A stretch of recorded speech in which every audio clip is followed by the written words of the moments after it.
आपको पता है अहमदाबाद में जो विमान क्रैश हुआ है वो पहले से ही बैन था क्रैश हुआ विमान B7878 और अब सिस्टम की 5 खामियां सामने आई हैं और ये भी बोला जा रहा है कहीं ये आतंकवादी हमला तो नहीं है। रिमझिम के 5 पॉइंट्स में आपको यही जानना है। सबसे पहला, प्लेन हादसे के बाद सामने आई सिस्टम की खामियां क्या है।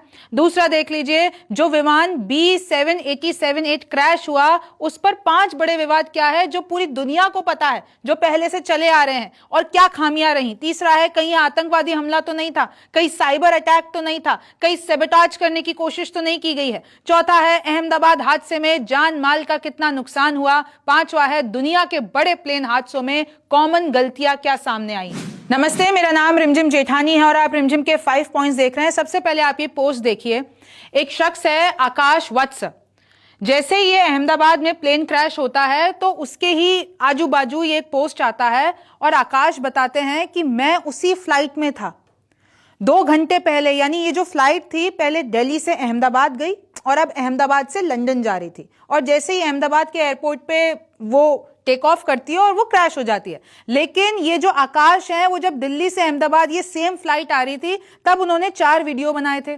उसमें उन्होंने कहा था कि देखिए किस तरीके से इसमें खामियां हैं, कैसे एसी नहीं चल रहा है, कैसे इधर कुछ भी अगर आप टच स्क्रीन पे करते हैं तो कुछ भी काम नहीं कर रहा है। तो उन्होंने खामियां गिनवा दी थी और लिटरली उन्होंने पोस्ट किया कि ये मैं वीडियो ट्वीट कर रहा हूं तो इसमें जब पहले से ही खामियां थी और लंदन जा रहा था ये प्लेन तो ऐसा आखिरकार पहले क्यों नहीं सावधानी बरती गई। तो जैसे ये सामने आया है तो अब बहुत सवाल उठ गए हैं, सिस्टम पे सवाल उठ गए हैं। एयर इंडिया का प्लेन AI-171 क्रैश हुआ है, यानी ये जो फ्लाइट नंबर है बोइंग 787-8 ड्रीम लाइनर 11 साल पुराना था। और मैं आपको ये भी बता देती हूं कुछ इसकी डिटेल्स। ईंधन क्षमता इसकी 1,26,000 है। अब आप सोचिए कि अगर वो वहां से अहमदाबाद से उड़ा होगा और उसके 2 मिनट बाद ही क्रैश हो गया, उड़ते ही 1:38 पे उड़ा, 1:40 पर वो क्रैश हो गया, तो वो उड़ा होगा तो वो पूरे फ्यूल कैपेसिटी के साथ उड़ता है। लंदन जाना था उसको, कोई तो भारत में कहीं नहीं जाना था, लंदन जाना था। तो इतना उसके पास फ्यूल था, जब वो क्रैश हुआ होगा तो इतना सारा फ्यूल ब्लास्ट हुआ होगा। तो आप समझ रहे हैं कि ऐसे हादसे में किसी का बचना कितना मुश्किल है। और जो निर्माता है इस पूरे बोइंग का वो है अमेरिका। अनुमानित लागत इसकी है 2.18 करोड़ रुपीस जो ये पूरा बनता है। सवाल तो ये भी उठ रहे हैं कि कोई भी अगर प्लेन उड़ता है तो उससे पहले, टेक ऑफ से पहले साइबर सिक्योरिटी का ख्याल रखा जाता है। पहले इंटेलिजेंस शेयरिंग की जाती है उस विमान की और जो कंट्रोल रूम नीचे है। फिर सिस्टम, अगर एक सिस्टम फेल हो गया तो प्लान बी भी इनके पास रेडी होता है। तो क्या ये अगर विमान उड़ा था तो इसकी चेकिंग नहीं की गई थी? बड़ा सवाल है। इनफैक्ट इसमें एक एक्सपर्ट तो ये भी बता रहे हैं कि लोड फैक्टर भी हो सकता है। लोड फैक्टर का मिसकैलकुलेशन भी एक बड़ा जो कारण हो सकता है हादसे का, एक्सपर्ट्स ये बता रहे हैं। और देखिए, लैंडिंग गियर अच्छे से बंद नहीं हुआ होगा, ये भी भाई खामियां तो बहुत हो सकती है ना। तो प्लेन क्रैश के जो कॉमन फैक्टर्स होते हैं जो एक्सपर्ट्स ने बताया वो ये है कि अगर लैंडिंग गियर जो होता है वो अगर बंद नहीं हुआ होगा तो वो उड़ते ही अटक गया होगा, उड़ते ही कुछ जाम हो गया। क्या ये प्लेन कहीं अटक गया? क्या कोई लापरवाही हुई? या फिर ये कोई आतंकवादी हमला है, या फिर ये पाकिस्तान की साजिश है, या कोई भी ऐसा जो आतंकवाद फैलाना चाहता हो उसकी साजिश है? क्या ये साइबर अटैक है? क्या उस पूरे सिस्टम को हैक कर लिया गया? बहुत सारे सवाल सामने आ रहे हैं। एक्सपर्ट्स ने कि ये सबोटाज करने की कोशिश की गई है, ऐसा कहा जा रहा है। अब देखिए, पहले मैं आपको बता देती हूं, जो विमान B7878 क्रैश हुआ है उस पर पहले ही 5 बड़े विवाद क्या हैं।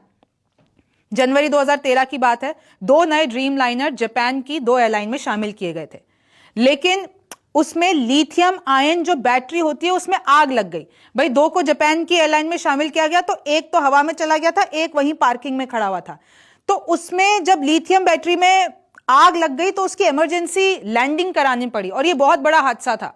फिर यूएस के फेडरल एविएशन एडमिनिस्ट्रेशन जो कि FAA है, उसने 3 महीने पर इस ड्रीम लाइनर पर बैन लगा दिया।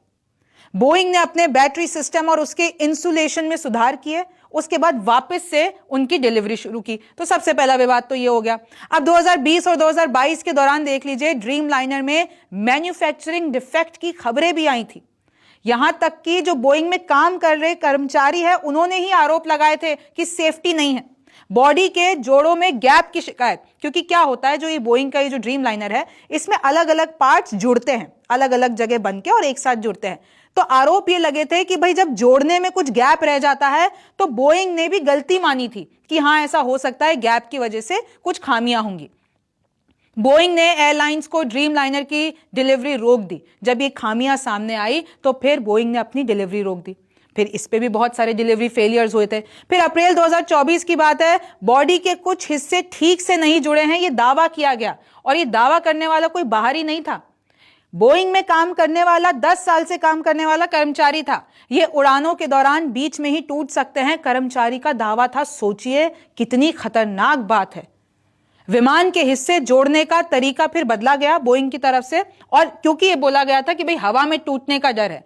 और ये जो विसल ब्लोअर था जिसने ये खुलासा किया था वो इंजीनियर सैम साले थे, 10 साल से नौकरी कर रहे थे। और सिर्फ एक नहीं, बहुत से ऐसे लोग हैं जिन्होंने पहले ही सवाल उठाए थे। सैम ने न्यूयॉर्क टाइम्स को दिए इंटरव्यू में दावा किया था कि ये पूरा मामला है बोइंग के साथ।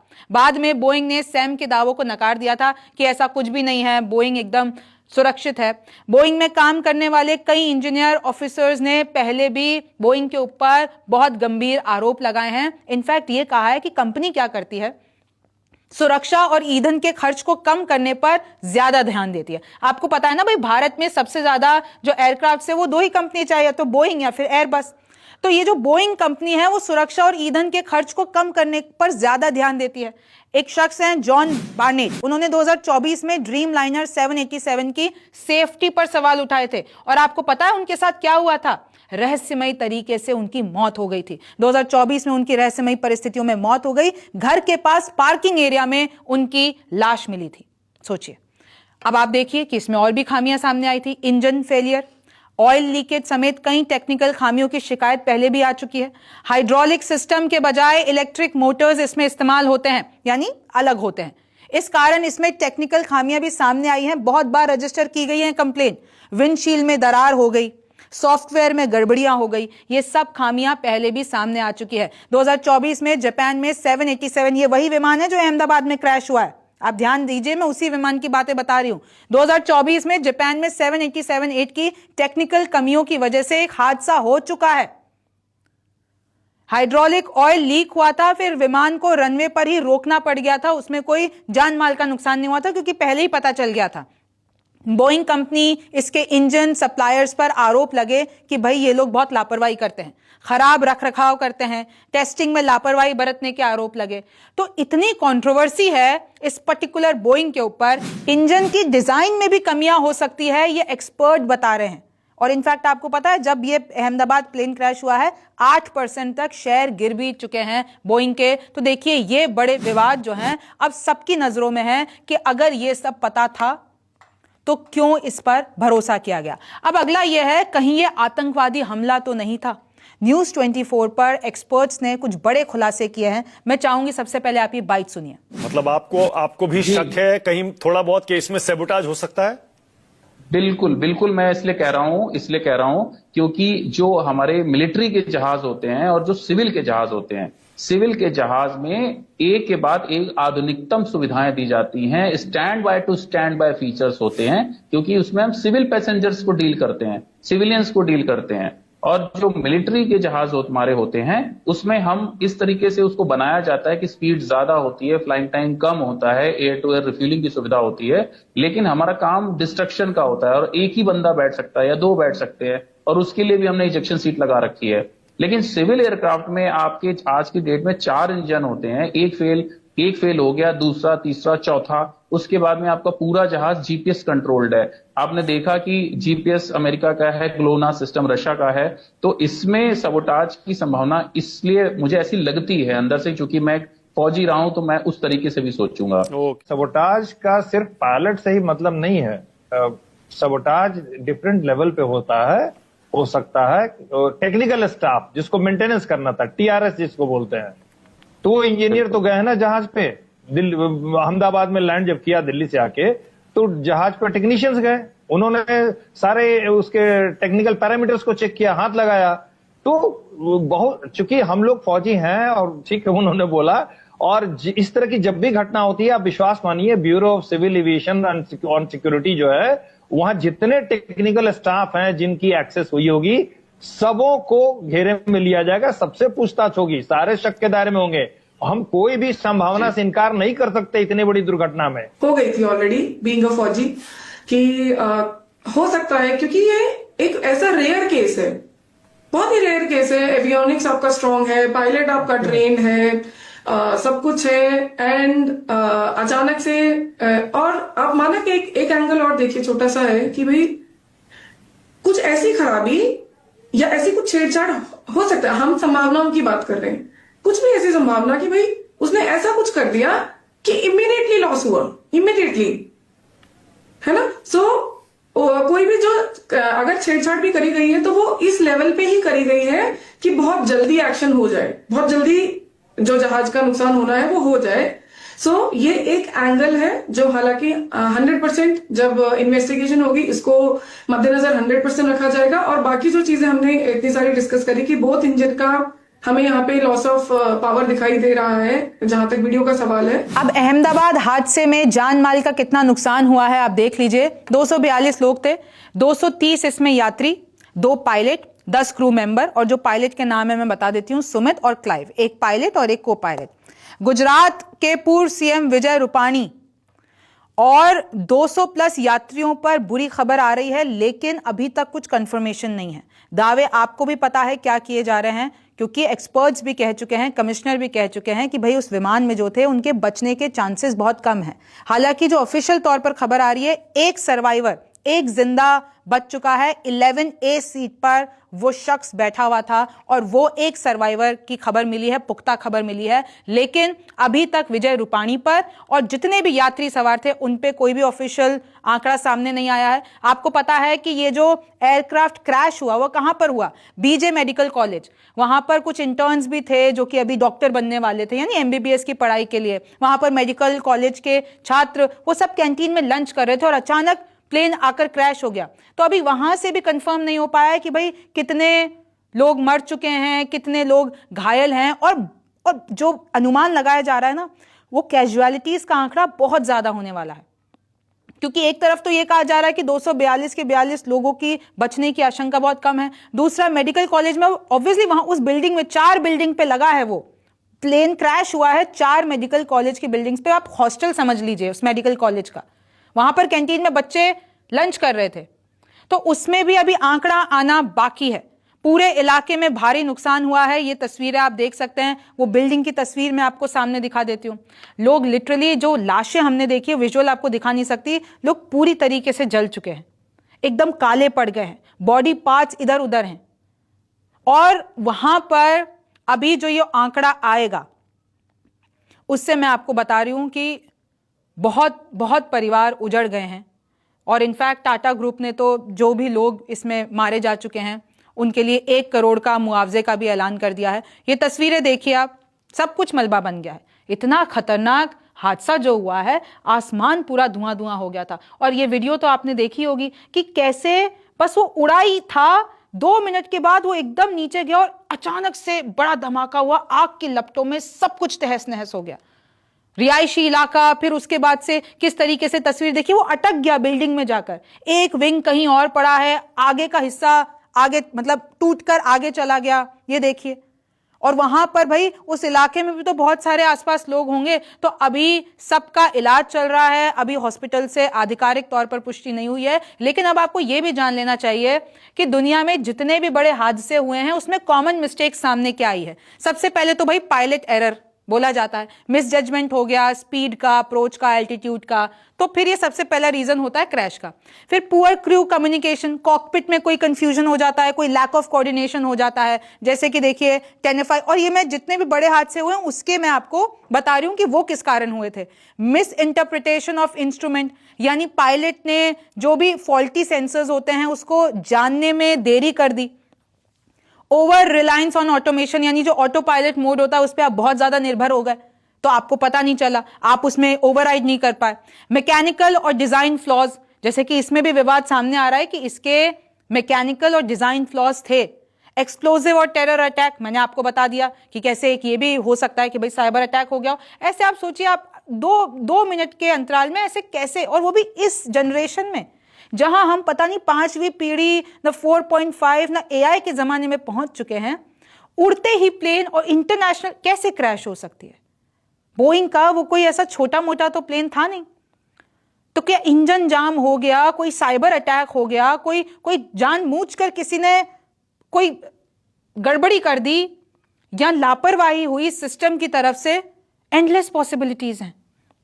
बैड वेदर या पुअर डिसीजन मेकिंग होती है जब क्रैश हो जाते हैं। Delay decision to abort take off की, अगर आपको टेक ऑफ करने से पहले कुछ खामी पता चल गई है तो आप अबॉर्ट कर देते हो, लेकिन शायद नहीं हो पाया। मेंटेनेंस नेग्लिजेंस हो जाती है कि पहले आप सब कुछ चेक करते हो, उसमें कोई आपसे गलती हो गई हो। नेविगेशनल एरर होते हैं कि आपको नेविगेशन का पता नहीं चल पाता कि आप जाकर टकरा गए हो कहीं से। बर्ड स्ट्राइक्स नॉट मैनेज की, अगर कोई बर्ड लग गया हो, अभी तो इंडिगो के साथ आपको पता है ना एक दो बारी क्या हुआ है।